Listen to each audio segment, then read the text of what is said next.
안녕하세요. 당신 브랜드 연구소 조연심입니다. 브랜드 하지만 도대체 어쩌라는 건지 모르시겠죠? 퍼스널 브랜드에 대한 모든 고민, 당신 브랜드 연구소가 함께합니다.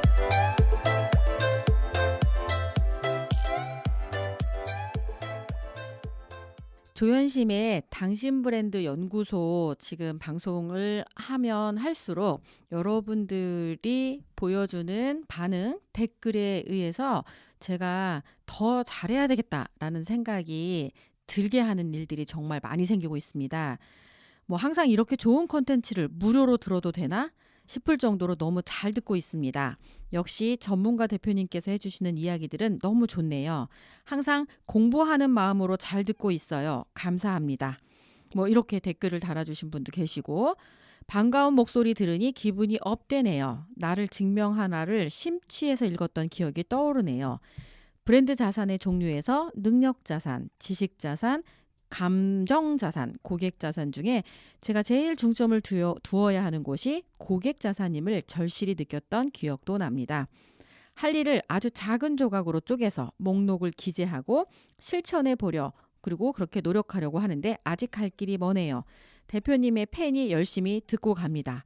이런 댓글들이 달리고 나면 내가 지금 잘하고 있구나 하면서 저도 위로와 응원을 받고요. 더 잘해야지 하면서 또 다른 도전을 받기도 합니다. 자, 오늘 여러분과 이야기할 제목은 왜 포트폴리오 인생을 살아야 하는가? 라는 제목으로 준비를 했습니다. 포트폴리오라는 단어가 사실은 저희에게 아주 익숙하지만 정확하게 그 의미가 무엇인지를 아는 분들은 생각보다 별로 많지가 않으신 것 같아요. 포트폴리오는 주식 시장에서 봤을 때 포트폴리오를 다각화해라 라는 이야기를 많이 들어보셨을 거예요. 결국은 내가 돈을 투자할 때 이 투자하는 종목을 다양하게 해라 할 때 투자 포트폴리오라고 이야기를 하잖아요. 요 기업, 이 기업, 이 기업 이렇게 기업마다 다른 강점을 가지고 다른 사업성을 가지고 하는 기업들이 다양하게 있는데, 그중에 내가 투자하는 대상은 요런 기업으로 포트폴리오를 구성한다. 그래서 분산 투자를 한다라고 하면서 포트폴리오 이야기를 진행을 할 거고요. 디자인이나 어떤 미술 쪽에 일을 하고 있는 사람들이 구직 활동을 하거나 무언가 제안을 할 때 가지고 가야 되는 게 뭐다? 포트폴리오입니다. 자신이 했던 작업물, 이걸 포트폴리오라고 하잖아요. 그런데 이 퍼스널 브랜드라고 하는 이 분야에서 이 심심치 않게 들리는 단어가 바로 또 포트폴리오입니다. 그럼 도대체 이 포트폴리오는 뭐야? 투자를 하라는 건가? 아니면 작품집을 만들라는 얘긴가? 갑자기 혼선이 생기실 것 같다는 생각이 들어요. 제 이 멘토분 중에 한 분이 찰스 핸디입니다. 영국의 매니지먼트 사상가이기도 하고요. 이분이 쓴 책 중에 하나가 포트폴리오 인생이라는 책이 있거든요. 그 책을 읽으면서 제가 저의 라이프 전반을 어떻게 포트폴리오화해서 관리를 해야 되는지에 대한 구체적인 아이디어와 전략을 얻을 수 있었고요. 그 방식대로 저는 살면서 되게 원활하게 하고 싶은 일을 하면서 살고 있는데, 다른 분들에게도 이 방식을 좀 알려줘야 되겠다라는 생각이 들더라고요. 그래서 오늘 방송은 왜 우리가 전반적인 이 긴 인생에서 포트폴리오화된 그런 상태로 우리의 일하는 이 여러 가지 이 형태를 재구성해야 되는지에 대해서 이해하고 그 방식을 소개하도록 하겠습니다. 우선 아까 기억하시죠? 포트폴리오라고 한다면 보여줄 수 있는 어떤 그 작업물, 결과물이라고 생각을 일단 해보세요. 그렇게 되면 나라는 사람을, 나의 전반적인 인생을 쫙 펼쳐놓고 봤을 때 어느 한 시점을 그냥 한번 딱 끊어보도록 하겠습니다. 지금 현재 내가 만약에 30대예요. 30대 중반의 직장인이라면 그 사람의 포트폴리오의 이 구성을 이렇게 동그라미 원에다가 배치를 한다고 생각했을 때 시간의 대부분은 직장에 매여 있으면서 실제 어떤 일에 투입되고 있느냐면 돈 되는 일에 투입되고 있다고 보면 될 것 같아요. 한 3분의 2 이상이 돈 되는 일일 거고 나머지 3분의 1이 본인의 가정생활을 유지하면서 개인적으로 취미나 여가를 하는 상황으로 이렇게 이원화돼서 포트폴리오가 구성이 되어 있을 거고 그중에 조금 이 미래에 대해서 준비를 하시는 분이 있다면 자격증을 따기 위해 어떤 분야에 투입해서 뭔가를 배우거나 석사나 박사 학위를 따기 위해서 공부하시는 분들이 있다면 포트폴리오가 어디까지 확장돼 있다? 돈 버는 일, 그리고 여가 취미 외에 배우는 일에 조금 더 이렇게 포션이 차지하고 있게 될 구성이 이제 그렇게 되어 있다는 거죠. 자, 그렇게 생각을 하고 보니까 자, 30대는 그렇게 구성됐어요. 그러면 40대 중반으로 한번 넘어가 볼까요? 45세 정도면 빠르면 아마 자발적 은퇴도 했을 거고 아니면 어떤 그 압박에 의해서 은퇴를 이미 하셨던 분이거나 아니면 하실 준비를 하고 있는 분들도 있을 거예요. 그럼 그분의 이 포트폴리오를 잘 보면 돈 되는 일의 상당수 부분들이 이제 쑥 빠지는 거야. 그러고 나면 뭐만 남아요? 이런 분들은 또 봉사를 또 많이 하시려고 해. 그러면 나의 포트폴리오 중에 그러니까 한 3분의 2가 봉사야. 다 봉사하고 나누고 산다 그러잖아. 그럼 나머지 3분의 1은 뭐예요? 여가 취미 해야 되잖아. 즐기고. 그러고 나서는 뭘 해? 돈 되는 일은 별로 안 해. 왜냐면 지금까지 내가 돈 되는 일은 주로 어딘가에 소속돼서 거기서 주는 월급 외에는 스스로 돈 되는 일을 만든 적이 없거든요. 거기다가 배우는 게 또 잘 안 해. 왜냐하면 배운 게 도둑질이래.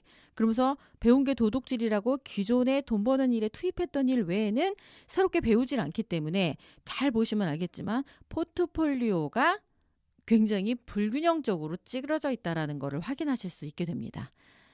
자, 45세에 그렇게 됐어. 이제 55세로 한번 넘어가 볼까요? 그럼 55세는 주로 다 뭘 할까요? 45세가 그렇게 살았으면 55세는 별 다를 게 없지 않나요? 배우지도 않고 돈 되는 일도 없고 그냥 봉사하고 나누고 여가하고 취미하고 이게 내 인생 포트폴리오의 다야. 근데 그렇게 사는 사람이 그러다가 60대, 70대 이렇게 넘어간다고 생각해 보세요. 체력이 딸려서 이제 봉사 못해. 그럼 봉사를 어떻게 해야 돼요? 돈으로 하셔야 되는데 그다지 벌어놓은 돈도 이제 별로 안 돼. 그러다가 혹시 건강에 문제가 생긴다, 리스크가 생긴다 그러면 그 돈의 상당 부분들이 그쪽으로 투입이 되면 뭐 이제 여가나 취미도 불가능해져. 그러면 내가 앞으로 나의 남은 인생은 도대체 어떻게 채워야 될지를 생각했을 때 대안이 아예 없는 거야. 이렇게 얘기를 하니까 아, 왜 포트폴리오 인생을 살아야 되는지 감이 확 오시죠. 자, 그러면 다음 고민이 들어가야 되겠죠. 그럼 도대체 나의 포트폴리오는 어떻게 구성해야 될까? 이걸 고민하셔야 된다는 뜻이에요. 지금 본인이 어떤 나이에 해당하든지 어떤 시기에 해당하든지 본인의 포트폴리오는 조금 더 다각화해서 만들 필요가 있습니다. 그게 현재 직장인이든 CEO든 프리랜서든 자영업자든 상관없이 누구에게나 공통적으로 해당하는 말일 거예요. 자, 그러면 일단 포트폴리오에 가장 우선시되고 중요하게 생각되는 부분들은 뭐냐면 돈 되는 일을 확실하게 차지할 수 있게끔 구성을 해놔야 돼요. 왜냐하면 이게 기본이 안 되면 다른 것들로만 채워지려면 어딘가에서 끊임없이 돈이 들어와야 되잖아요. 내가 돈 버는 일을 안 한다라고 했을 때. 그러면 딱 건물주 아들이거나 아니면 태어날 때부터 원래 이 황금손이거나 뭐 이래야 되는데 주변에 잘 봐도 그런 사람들이 생각보다 많지는 않잖아요. 그러므로 많은 사람들이 돈 버는 일, 돈 되는 일의 포트폴리오를 채우려고 노력을 합니다. 그런데 이 돈 되는 일은 되게 명료하게 전문성이 확보되지 않으면 돈 되는 일이 그렇게 생각보다 많지는 않아요. 아니면 기존에 가지고 있는 돈으로 어딘가에 투자를 해서 투자 대비 수익금을 많이 얻는 일을 한다거나 그런 일 중에 하나가 부동산, 뭐 주식 투자 이런 게 해당할 수 있겠죠. 결국 내 인생의 포트폴리오 중에 이거를 한 4분의 1 정도를 한 25%씩 이렇게 처음부터는 균형 잡히게 간다고 생각하고 만들어 보는 거예요. 그래서 첫 번째 카테고리, 그 첫 번째 항목에는 뭘 집어넣는다? 돈 되는 일을 하는 걸로 포트폴리오를 채우시는 거예요. 그러니까 그 나의 재능을 키우시든 어쨌든 돈을 벌 수 있는 일을 거기다 집중을 해서 몰입하시는 거고, 그럼 두 번째 이 칸에는 뭘 채워야 되나? 25%는 배우는 일에다가 투입하셔야 됩니다. 자, 이 배우는 일을 투입해야 되는 이유 중에 하나는요. 이 배우는 게 어느 정도 채워지잖아요. 그러면 가르칠 수 있는 단계로 바뀝니다. 그러면 그게 뭐가 된다? 바로 돈을 버는 일로 얘가 전환이 되는 거야. 그러므로 지금은 배우지만 어느 순간에는 얘가 돈 되는 일로 바뀔 수 있다라는 거예요. 이 뭐 배운 게 도둑질이라는 말만 하시는 분들은 도둑질이 아닌 다른 일을 배우시면 되고요. 그 배우는 건 본인이 호기심을 갖거나 아니면 이건 내가 해보고 싶었는데 기술이 좀 더 필요하다거나 이런 것들은 기술을 훈련하시고 자격증이 필요하면 자격증을 따시거나 이런 것들이 전부 다 배우는 일에 해당합니다. 근데 배우는 방식이 바뀐 건 알고 계시죠? 제가 나를 증명하라에서 골드 칼라의 그 시대라고 하는 걸 이야기하면서 배우는 방식이 바뀌었다는 걸 이야기를 했습니다. 근데 분명히 잘 안 들으셨을 거고, 그 다음에 책도 잘 안 읽으셨을 거라는 가정하에 요 배우는 방식이 어떻게 바뀌었는지를 한번 설명을 좀 더 드리고 넘어가도록 하겠습니다. 예전에 농경사회 때는 그냥 몸으로 시키는 일을 하면 되는 거였죠. 절기에 맞춰서 밭도 갈고 논도 갈고 그다음에 벼 심고 그다음에 필요한 다른 야채나 채소들을 심고 수확이 되기까지 필요하면 물도 주고 그다음에 이 꼴도 베고 이런 것들을 하다가 가을에 수확을 해서 겨우내 잘 먹고 봄 되면 똑같이 일을 하고 이렇게 그냥 나의 몸으로 계절 절기에 맞춰서 먹고 사는 부분들을 했던 그 시기에는 그냥 앞에서 농부가 하는 대로 가르쳐 준 대로 어림잡아 알려주는 대로 그냥 일을 하면 되는 거였어요. 그렇게 배우면 됐어. 그냥 현장에 투입돼서. 그러다가 산업혁명 시대에는 공장의 어떤 매뉴얼대로 그다음에 시키는 그 방식이 어떤 공식 같은 게 있잖아요. 그 방식대로 그냥 그걸 하면 됐어요.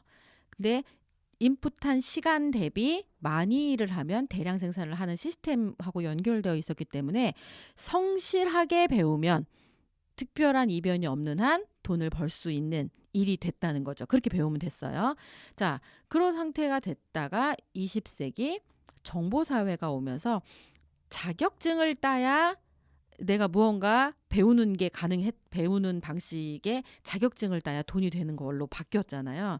그럼 자격증을 따기 위해 우리가 어떻게 공부했는지를 생각해 보면 기억하시죠? 머리를 쓴 게 아니라 눈과 손과 엉덩이의 힘. 결국은 지구력으로 그다음에 암기력으로 이해력으로 공부를 했던 시대가 그렇게 배웠던 시대가 20세기 정보사회 지금도 여전히 상당 부분은 이렇게 배우는 게 익숙합니다. 그렇기 때문에 지금 뭘 배우라고 한다면 사람들이 주로 딱 생각하는 건 다 뭐예요? 학원을 가거나 아니면 자격증을 따기 위해 고시 공부를 하거나 아니면 논문이나 이런 걸 하기 위해 석박사 준비를 하거나 이런 식으로 무언가 사회가 이미 만들어 놓은 어떤 한 계층의 이런 자격증을 가지면 이런 일을 할 수 있어요. 수익은 이 정도예요라고 하는 정해놓은 툴이나 어떤 정답이 있는 부분들에 투입해서 그걸 머리에 암기하는 방식으로 배우는 게 너무 익숙한 거야. 그런데 지금 이거에 어떤 위기가 오고 있느냐? 21세기 지식 창조 사회라고 말을 하고요. 그 다음에 심지어 AI와 경쟁을 해야 한다고 하고 모든 것이 인터넷으로 연결된 초연결 사회를 사는 우리가 직접 지식을 창조해야 된다라고 하는 사회에 살게 됐습니다. 그리고 이런 시대에 필요한 게 뭐다? 바로 창조력, 아이디어를 어떻게 돈이 되게 만들거나 하는 이 아이디어력인데 기획력이라든지 이런 부분들은 제대로 배워본 적이 없는 거예요. 근데 이건 어떻게 배울 수 있느냐? 일단 그냥 몸으로 부딪혀야 배울 수 있는 거야. 그렇다고 진짜 하드웨어적으로 진짜 몸으로 가서 부딪히는 건 공사판에 가서 막노동을 하는 건데 이렇게 배우는 방식이 아니라 이 SNS라든지 인터넷과 연결된 다양한 도구들 있죠. 이런 툴을 활용해서 내가 관심 있다라고 생각하는 한 분야에서 그런 툴들을 활용해서 내가 알고 있는 걸 증명해내고 내가 다른 사람과 만들어낸 어떤 프로젝트를 성공시키고 하면서 하나씩 하나씩 깨달아가는 그 과정이 배우는 방식인 거예요. 이렇게 배우다 보면 그냥 우리가 딱 알기에는 옛날에는 자격증만 따면 돈이 바로 되는 곳에 투입이 될 수 있었잖아요. 그런데 지금 제가 말한 이 지식 노동자, 아이디어 노동자가 하는 방식은 이건 도대체 어디까지 해야 돈이 되는지, 언제까지 해야 어느 수준에 올라가는지 이런 부분들이 정답이 없는 거예요. 그러다 보니까 엄두가 안 나는 거야. 당장 먹고 사는 부분들이 해결이 안 되면 지금 말하는 저런 시도 자체가 불가능한 시대이기 때문에 섣불리 배우는 일을 시작 못하는 경우가 되게 많습니다. 그럼에도 불구하고 배워야 된다. 그리고 그 배움의 시작은 학교에 들어가는 게 아니라 어디에 들어가야 된다? 바로 자신의 인생에 직접 들어가셔야 되고요. 그거에 관련된 호기심을 채우는 방식은 주로 뭐로 해야 된다? 책으로 시작하시면 됩니다. 책은 주변에 널려 있죠. 그 널려 있는 책들 중에 본인의 안테나가 향하고 있는 그 분야의 책들을 고르셔서 그 책을 통해서 기본적인 지식을 탐색하시고 축적하신 다음에 본인이 생각하는 궁금증, 사회가 요구하는 어떤 고민이나 문제점 이런 것들을 가설로 세우시고 얘를 해결해 주는 다양한 방식을 시도하는 걸 통해서 본인의 경험치를 지식 가치가 있는 걸로 전환하는 일, 이 과정들이 전부 다 배우는 일인 거예요. 그렇게 해서 이게 검증이 되잖아요. 숫자로 증명하시거나 결과물을 내시거나 다른 사람들로부터 필요한 무언가를 해준다라는 게 증명이 되면 얘가 바로 돈 되는 일로 연결되어 있는 세상을 살고 있습니다. 자, 포트폴리오 중에 돈 되는 일 그리고 배우는 일 이렇게 두 가지 포션으로만 이렇게 되면 되게 드라이하잖아. 우리가 꼭 배우고 돈 벌기 위해서만 태어난 건 아니잖아요. 그럼 나머지 포션 중에 또 상당 부분 25%는 어디에 포함한다? 즐기는 것에다가 포커스를 만드는 거예요. 포트폴리오의 또 다른 구성은 얘로 채우는데 본인의 여가, 취미생활 이런 것들을 그 안에 집어넣으면 되거든요. 난 누구와 함께 있으면 즐거운지, 누구랑 함께 하면 행복한지를 아시면 이건 그 사람과 함께 하면 되는 거고요. 여행을 좋아하시면 여행을 하시라는 거예요. 포트폴리오에 집어넣으라는 거예요. 그리고 이 뭐 꽃을 키우거나 이런 것도 여가 취미가 될 수 있잖아요. 이렇게 즐기며 하는 것도 본인의 삶에 반드시 집어넣으셔서 이 시간 속에 어딘가는 반드시 얘를 거쳐가게 해야 된다. 저는 제 인생에 이 포트폴리오에 반드시 들어가야 될 부분들 중에 당당하게 얘기할 수 있는 게 바로 사우나 영역이에요. 한 일주일에 한 번은 꼭 사우나에 가서 땀을 뻘뻘 빼는 그 시간, 그 여가 취미가 저의 나머지 시간에 몰입할 수 있는 동력도 만들고 이유도 되는 거죠. 이렇게 즐기려고 열심히 일하는 게 되는 거잖아요. 자, 그다음에 그럼 이렇게 즐기고 놀고 돈 벌고 배우는 거 말고 그러면 한 영역은 또 뭘 집어넣었으면 좋겠느냐? 바로 여기가 봉사 영역입니다. 내가 가진 지식을 나누거나 내가 가진 경험을 나누는 것도 봉사지요. 그럼 또 다른 건 뭐냐? 직접 도움이 필요한 사람에게 돈을 직접 주면서 봉사하는 경우도 있겠죠. 아니면 몸으로 가서 봉사를 해주는 경우도 있을 거고요. 이렇게 해서 내가 참 괜찮은 사람이라는 걸 확인하면서 사는 영역이 가능한 게 바로 봉사 영역입니다. 이 봉사나 이런 것들이 내가 알고 있는 지식을 정리하는 것도 사실은 봉사에 들어갈 수도 있어요. 어떤 영역이든지 내가 하고 있는 일과 생각하는 가치가 상대방에게 필요한 약속의 형태로 나가는 거를 봉사의 포트폴리오라고 생각을 한다면 그냥 내가 내 욕심만 챙기고 사는 사람이 아니라 함께 가고 있는 그리고 멀리 가기 위해 내가 다른 사람을 도와주고 있다라고 하는 이 가치는 굉장히 중요하게 생각하는 가치로 사람들에게 인정받을 수 있고요. 그것 때문에 내가 하는 일이 더 명료해지고 자존감이 올라가는 일하고도 연결될 수 있다. 이렇게 생각을 해볼 수 있습니다. 자, 포트폴리오 인생 왜 살아야 되는지 이해하셨죠? 지금 시대에 포트폴리오로 이렇게 다각화된 걸 준비하지 않으면 조금만 시간이 지나갔을 때 나에게 아예 기회 자체가 없는 시대를 살게 될 확률이 있기 때문에 반드시 포트폴리오 인생을 살아야 된다라고 말씀을 드린 거고요. 그러면 포트폴리오의 구성에는 어떤 요소를 집어넣어야 된다. 처음에 먹고 사셔야 되니까 반드시 돈 되는 일, 돈 버는 일로 채우시고, 그다음에 또 상당 부분은 배우는 일에다가 포커스를 둬야 된다고 했죠.